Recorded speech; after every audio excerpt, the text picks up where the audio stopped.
Okay, so here they are side by side.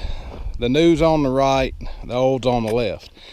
And one thing I've already realized is the new one is almost a foot narrower than the old one. It's also, I'm not exactly how much shorter it is height-wise, but it's at least 8 or 10 inches. It may be a foot. It's kind of hard to tell because they're not sitting on level ground here. But this one is quite a bit wider, and which makes it a little harder to maneuver.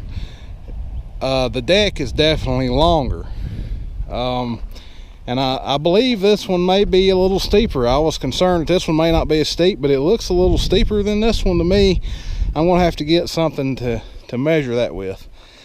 The biggest noticeable difference, I got the two rear wheels lined up together here, and I'm going to show you right there and right there. There's at least, I'm going to say, we're going to step it off to get a rough estimate. There's 1, 2, 3, 4, 5 of my feet, which are about at least 1 foot.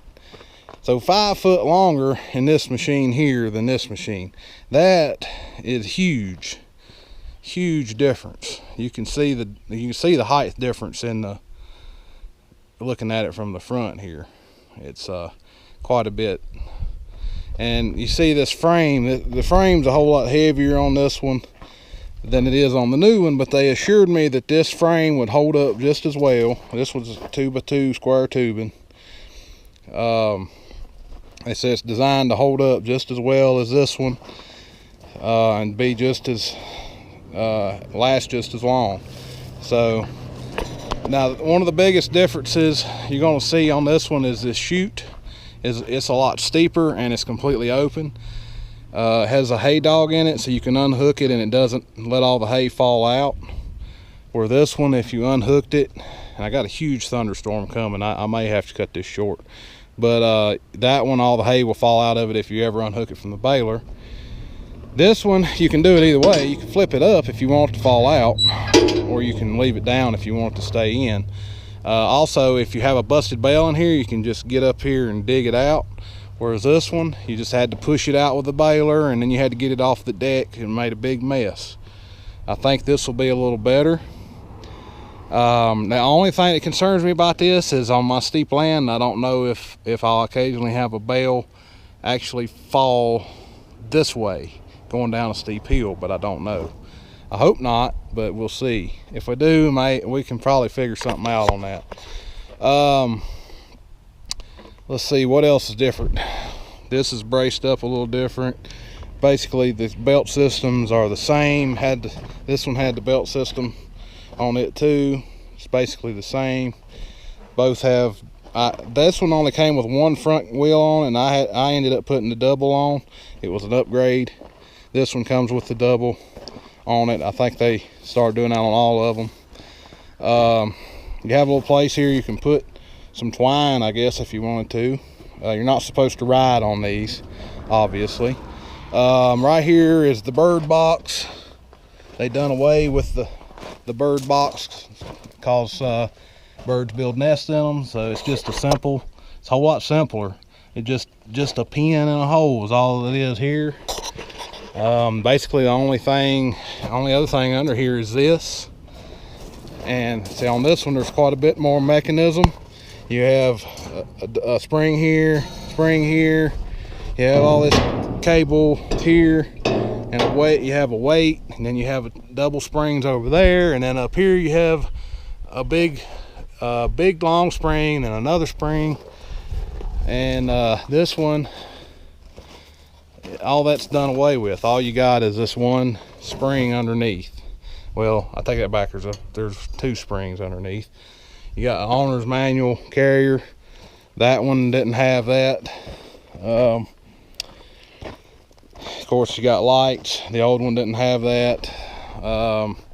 See how they changed this system here to this is the spring right here. This is what actually actuates this gate.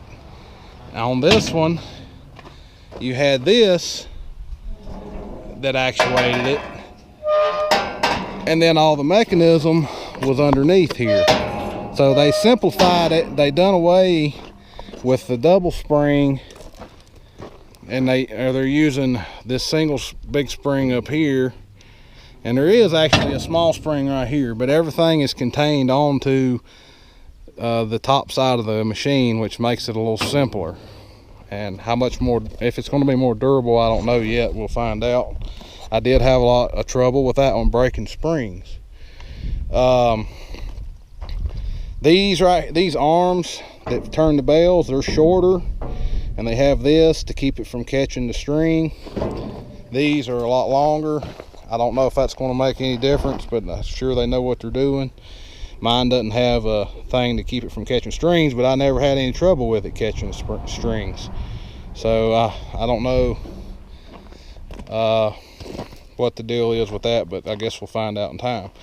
Another big thing that's different, this tailgate,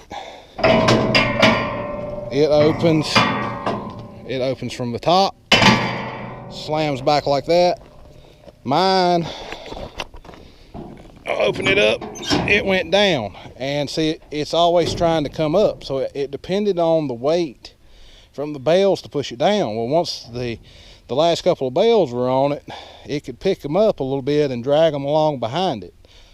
So that right there, hopefully is going to be a lot better deal, to have that gate that'll just drop from the top, or flip up from the top, and the bales will just shoot right out. They actually told me that people are finding that the bales are staying tighter in the packs and coming out a lot easier with the top gate, so that's a big improvement. But yeah, I mean, it's a lot of good improvements on this thing. Now time will tell about how it works. Kind of excited to use it, but there's not any hay weather right now. I have second cutting ready, but there's not any weather to get it up at the moment. So this thing is going to go sit in the barn for a little while until it's time to use it. I hope you enjoyed this video about the accumulators. The old one is the 1036F. The new one is a AF10. These are made by Kuhns Manufacturing out of Ohio, made in the United States. And both of them, this one has been an excellent machine, and hopefully this one will too. This one, if everything works out with this one, if I like this one is going to a new home. It's already somebody's interested in buying it, so it'll be leaving. All right, I wanted to get a good side view of this thing too, so we'll look at it. They're lined up right here. Now let's go straight forwards so you can see I'm straight in line with the front wheel. On this one, you can see the chute sticking out in front. Let me line up with the front wheel on the other one. You see how much longer that other machine is. They really shortened it up, so it's going to make it a lot better about maneuverability.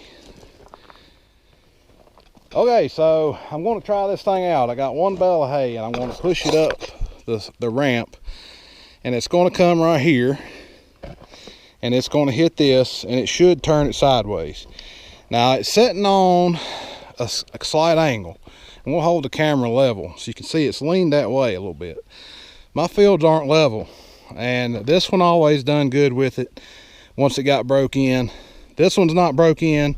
I don't know if it'll turn the bale on the first shot, but I'm going to push the bale and y'all watch and see what happens.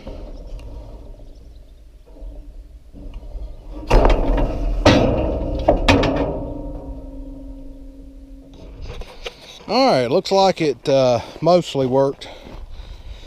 The next bale coming down, it would have turned it on.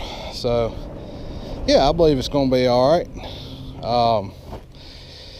So when the gate opens, it'll let them out. And the gate is tripped by a mechanism right there.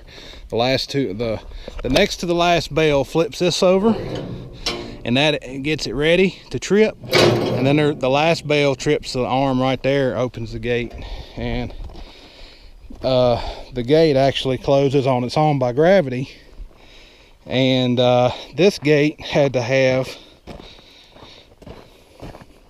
a whole mechanism, an arm, and a mechanism with a weight to actually pull that gate back up.